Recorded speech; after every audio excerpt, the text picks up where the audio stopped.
ago, I had a serious injury on my leg after running.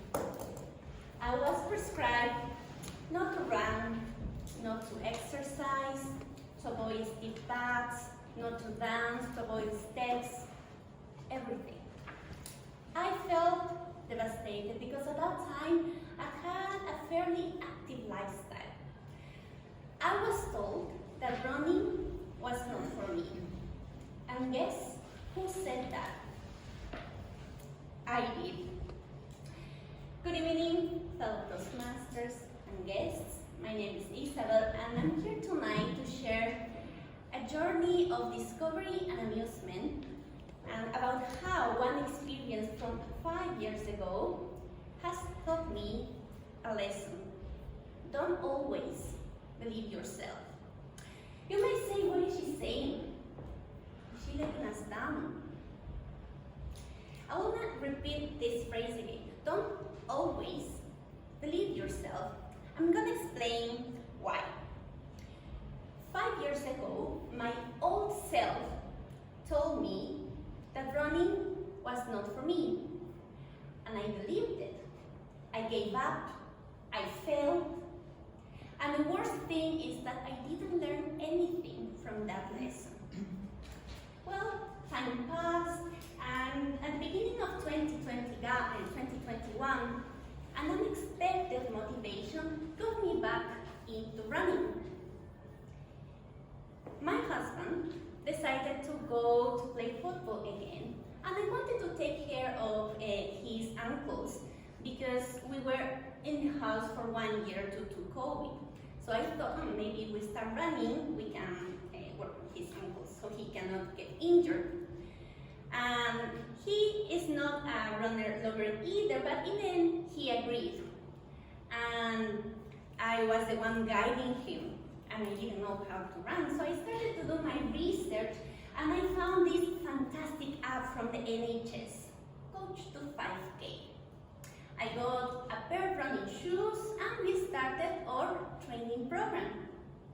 And incredibly, after 9 weeks, we were able to run 5K, and with no injuries.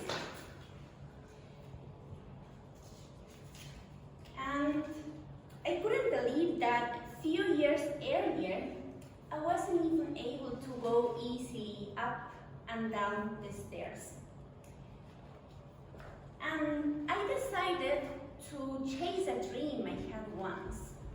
At least once in my life, I would like to participate in a 5K competition. We did it. Yay! But that reminds me of a quote from Henry Ford that says, whether you think you can or you can't, you are right. And what that means is that the limitations are often in your mind. You impose those limitations to yourself, as I did when I declared that running was not for me. And if you think about the title of my presentation, my topic, my speech today, don't always believe yourself, it's because I am inviting you to think about it again and reassess what are you aiming for. And this applies to everyday life. Whenever you face a challenge, it is important to acknowledge what you can or you can't do, what are your weaknesses, what are your strengths. Lever on those skills that will help you and work on those limitations that you need to overcome. But remember to be patient and kind with your body. The limits are beyond the sky. And you can even go and chase something that could be crazy. As that happened this year, 2022.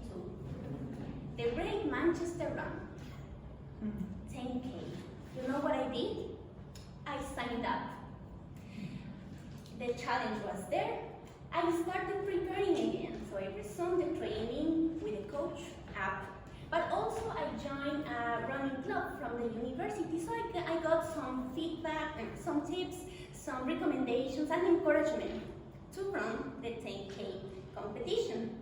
And this day came, May 22nd, 2022, a sunny day, the Great Manchester Run. I started and I finished my first 10K competition, and I couldn't believe it. I overcame my old self that once told me that running was not for me. I would like to summarize the lessons I learned from this experience as the first is that if you think you can't, allow yourself more time so you think about it again. Second, to find an accountability buddy, a person so you can check your progress, as I did, for example, with my husband. Ask for advice from a professional, for example, the NHS app is pretty good, right? And also from people that have already done it, the mates on my running club. Also, from that advice, take what helps you and leave the rest. You don't need to try everything. And finally, don't always believe yourself when you think you can't, because you can do it. Thank you.